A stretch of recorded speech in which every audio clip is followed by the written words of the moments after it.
Sosyal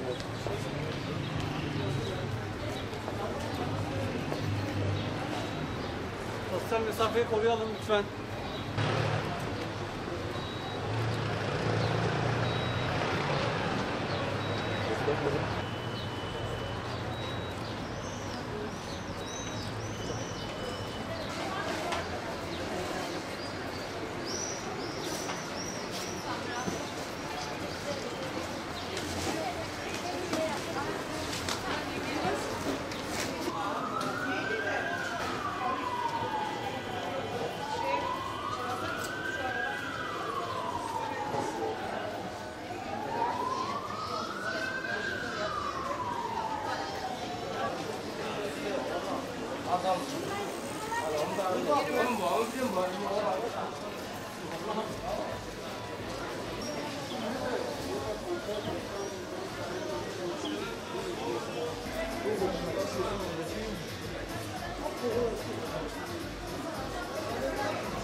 Destek al bunu.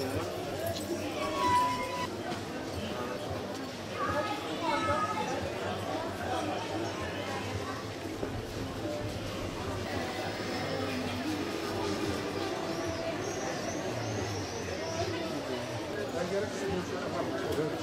Bir şeye davranma. Bana öyle.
Ve 3 aya yakın bir süredir kapalıydık.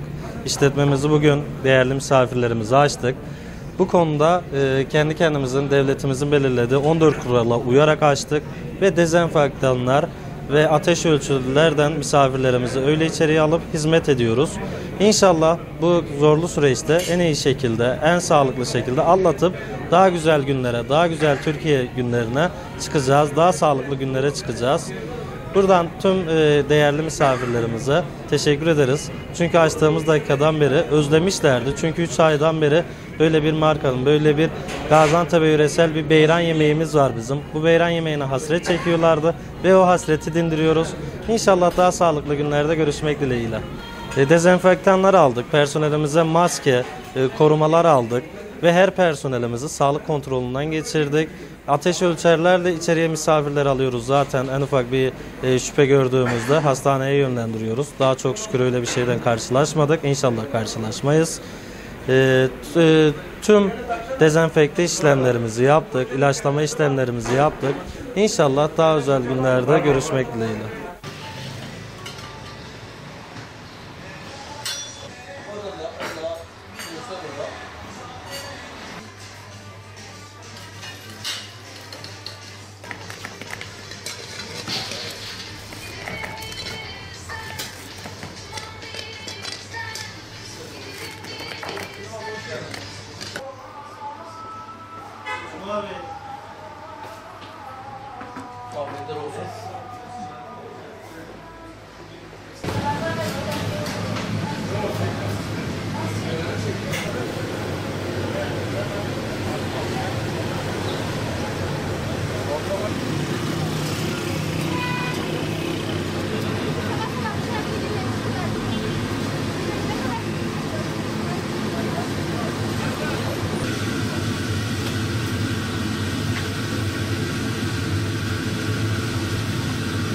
Bence doğru bir karar. Şöyle 2 aydır, 3 aydır yaklaşık biliyorsunuz lokantalar kapalıydı.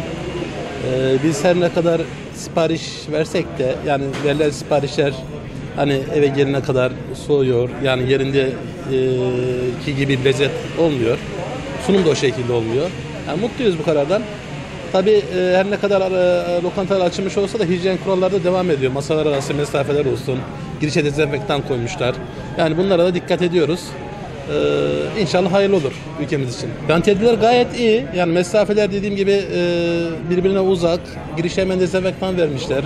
Laboratuvarda vesaire sabundur ve havudur vesaire onları artırmışlar. Maske var. İşte gördüğünüz üzere şeyde garsonlarda vesaire maske takıyorlar, siperlik takıyorlar. Girişte ateşlere bakıyorlar. O da güzel bir şey. Yani korumalı bir şekilde aşamalı olarak artık bu süreçlere girmekte yarar var diye düşünüyorum normalleşme sürecine. Benim düşüncem bu yönde.